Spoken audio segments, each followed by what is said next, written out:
Ladies and gentlemen, fight fans all around the world, let's talk some boxing. So what we're going to do this time is we're going to have a three-part video series. It's really short, and it just has to do with the top 10 opposition of Floyd Mayweather, Sugar Ray Robinson, and Muhammad Ali. We're going to look at the number of top 10 opposition that Floyd Mayweather Jr. beat, Sugar Ray Robinson beat, and Muhammad Ali beat. It's that simple. Alright? So let's get into it. Floyd Mayweather Jr. He began his career back in 1996, and he faced two opponents in that year.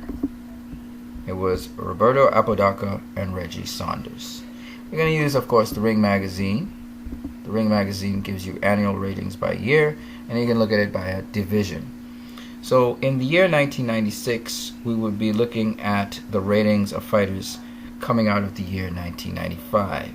So at the end of 1995, we look at their ratings that would be published in the Ring Magazine for the year 1996. So as you see, the April issue of 1996 gives you the ratings for 1995, the entire year, that is. Why that's important is because you have to look at the year before, actually, in most cases, to be able to determine the ranking of the fighter that given year before it faces another fighter. You understand? So we're looking at the super featherweight division. Why? Because Floyd was fighting in super featherweight. Now, even though the limit of super featherweight is 130 pounds, Floyd was given, because it wasn't a championship fight, he'd be a couple pounds over. So he's 1 or 2 pounds over. So in this case, he was facing Robert Apodaca and Reggie Saunders in the year 1996. Obviously, they weren't ranked because Apodaca was a debutant. Reggie Saunders was in his second fight, so you don't expect him to be a top lightweight in the world. But just for curiosity's sake, I just wanted to say that Zuma Nelson was the number 1 guy, Arturo Gatti was the number 2, and Hernandez was the number 3. He also had names like Ruelas and Harris Patterson, Leija and Garcia. Tur was a champion at the time, and Finesse. I thought that you should know who these guys are. If you don't know who they are, Robert Garcia, he's the trainer of Mikey Garcia, Marcos Maidana, and an innumerable amount of people. He's a very successful trainer right now. Finesse was a British champion. Tur was an African champion. He was a guy that faced actually Tony Pep and beat him. Jesse James Leija was famous for beating Azuma Nelson. The Ruelas brothers, famous boxing brothers and world champions. Tracy Harris Patterson was also a super featherweight champion. Gennaro Hernandez was a long-reigning super featherweight world champion. Azuma Nelson was a legendary super featherweight world champion. Hernandez beat him, but he had beaten just about everybody in the division. He was a bad boy with a serious punch. He knocked out people. And of course, Arturo Gatti is a Hall of Famer, legend, and also was a super featherweight world champion. But as you can see, none of these guys were on that listing. Let's look at 1997. So in 1997, Floyd fought the most amount of fights in a given year in his career. And he had 1, 2, 3, 4, 5, 6, 7, 8, 9, 10 fights that year. And the names on the list are Cooper, Ayala, Rodriguez, Giepert, Duran, O'Shields, Chavez, Louis Leija, Philip Garcia, Angel Nunes. These were the guys. Now you can see Angel Nunes' records, and the records of the guys could tell you, this is a different Ace of Chavez, that these guys probably weren't top 10 super featherweights in the world. You're looking at the 1996 rankings. When we do, obviously they're not there. In the year 1998, Floyd Mayweather faced the following people: Hector Ayero, Sam Gerard, Miguel Melo, Gustavo Fabian Coelho, Tony Pep, Gennaro Hernandez, and Angel Manfredi. He beat all of them. He fought Gennaro Hernandez for the WBC World Featherweight Championship, and he beat him. Now, when we look at this, Gennaro Hernandez in 1997 was the top super featherweight in the world. And Angel Manfredi was the number 5 super featherweight in the world. None of the other names he faced in 1998 were in the top 10. So he had 2 top 10 opponents in 1998. In the year 1999, he faced 3 opponents: Carlos Alberto Ramon Rios to defend his title, Justin Juku, and Carlos Jorena. Were any of these opponents top 10 opponents? And when we look at the end of 1998, none of them were, and therefore none of them were top 10 opponents he faced in the year 1999.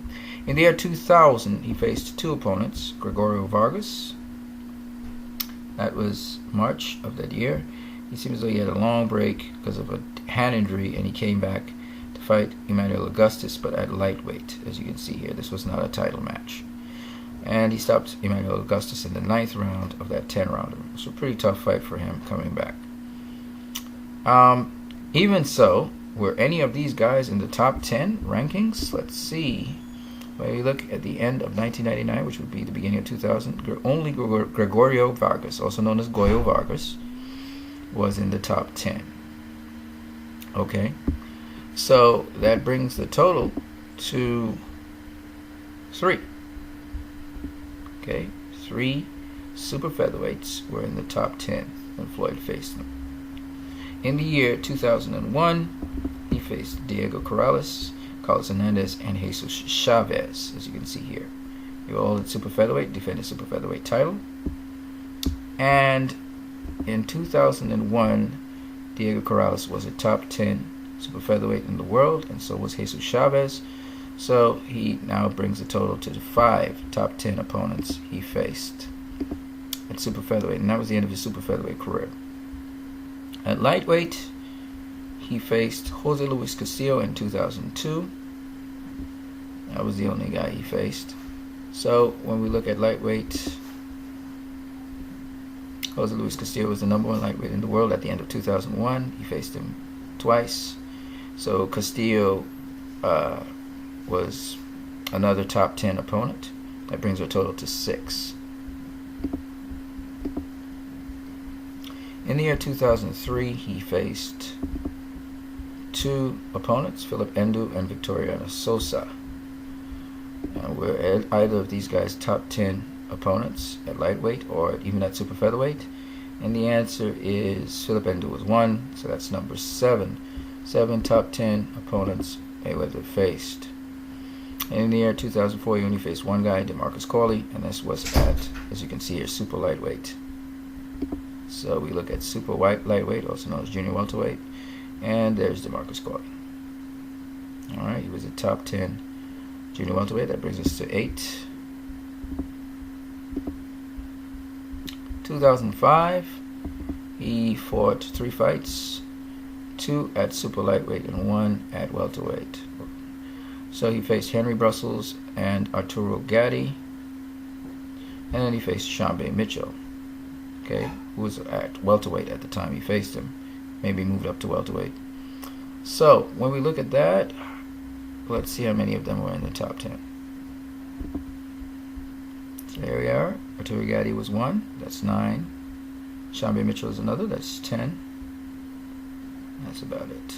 Henry Brussels was not there. So that leads us to 10 top 10 opponents.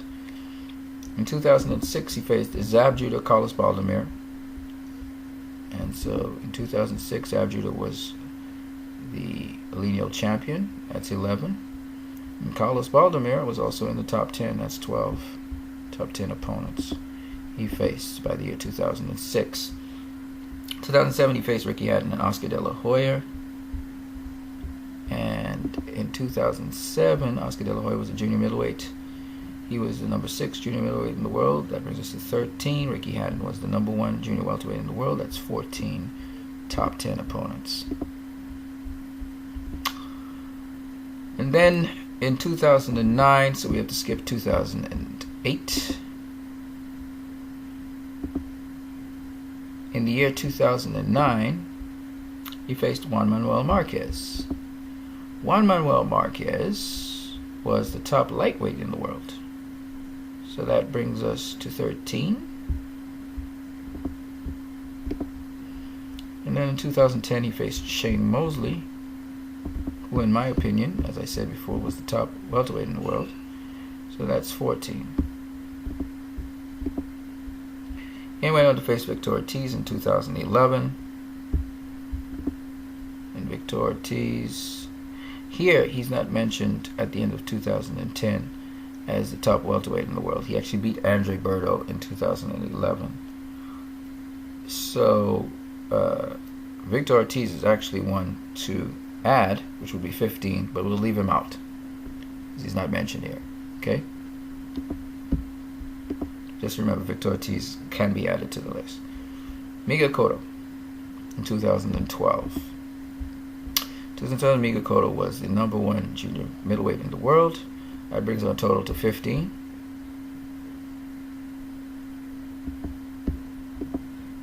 In 2013, he faced Robert Guerrero and Saul Canelo Alvarez. Robert Guerrero was the #3 welterweight in the world at 16. Saul Canelo Alvarez was the #2 middleweight in the world, 17.